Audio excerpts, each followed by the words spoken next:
the opportunity right now is for anybody who wants to launch a show needs to launch it on Twitter right now. 100%. Because what's going to happen is within the next year, Elon is going to be looking at propping up whatever shows and content they have.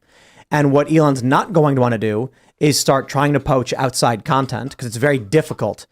I would love to have timcastirl live every day on Twitter. I've got 1.6 million followers. It would be fantastic. I think we get tremendous reach. It's just difficult to do. And I don't know what the upside is other than just general reach.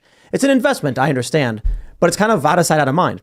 If we invested in multi-streaming, did the show on Twitter, did a live stream or whatever because they have that capability, I don't know what we would get out of it. So Elon, let's say he comes to us and he's like, we want you on Twitter. I'd be like, okay, here's what we need to cover the costs of that, hiring somebody to do it, et cetera, et cetera. If somebody just launches a show on Twitter right now, when Elon is looking for content to put in the suggested feed, it will be you. So that's how it always works. When YouTube first started, there were people who made no money and just did it. And then when YouTube started expanding, they promoted those people. Those people became rich and famous. So I don't know, man. Tucker doesn't need it. I'm wondering what the conversation was. Let me pull up what Forbes had to say. Forbes said that Elon Musk has been talking with former Fox News host Tucker Carlson about possibly working together, according to a new report from Axios. The news comes after Carlson was abruptly pulled off the air by Fox, blah, blah, blah. They said that Axios had learned that Carlson and Elon Musk had a conversation about working together, but didn't discuss specifics. I don't know. I don't know where we go. I think it's about who Tucker is as well. It's a big signpost, who Tucker is, and him coming here. It's definitely him, his face, and a new turning point for Twitter. So that's pretty cool convergence right there. But is this going to drive the left off of Twitter into places like Blue Sky or Mastodon or something? Because they're already attacking Twitter for, you're going to host Tucker. They're already attacking Twitter, saying you're going to host Tucker Carlson. It is interesting. He even says that. I hope that many others, particularly on the left, will make some content. It's just, look, man. Elon's late to the party.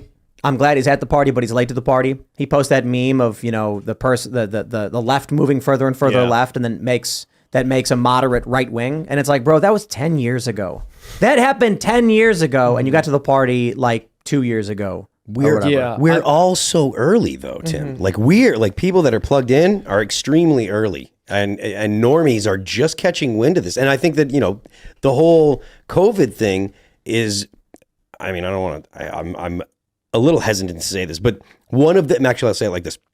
One of the benefits, one of the silver linings of COVID was it woke people up to the control of the narrative from the left and from the government, and it made people realize that the government was really interested in censoring and really interested in controlling what is and isn't allowed to be said. So I understand your frustration. I just feel like this is I'm not frustrated. Well, I mean, I understand your point, but I just think that this is really, we're so ahead of the curve.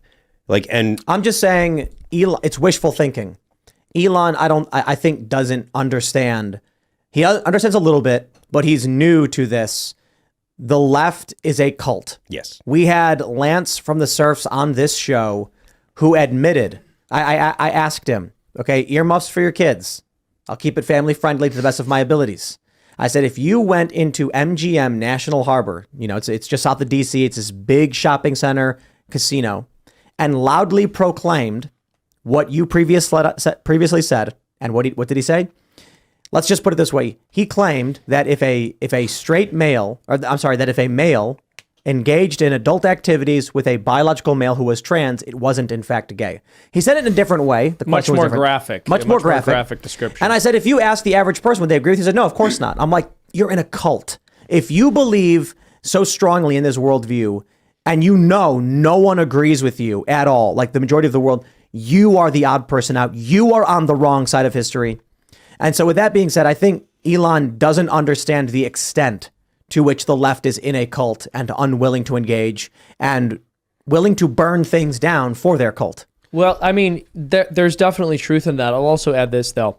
I think there is some fear that people are, expressing here about the potential for left-wing people to leave the platform.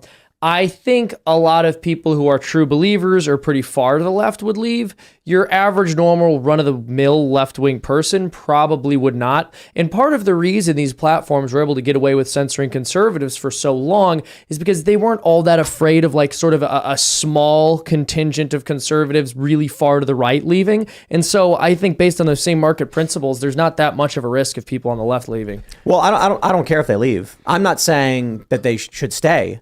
I think this is a good thing because I think here's what's going to happen.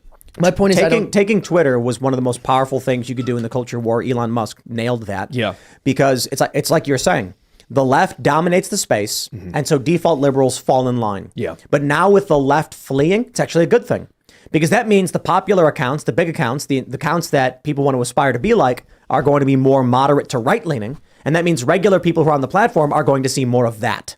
Exactly.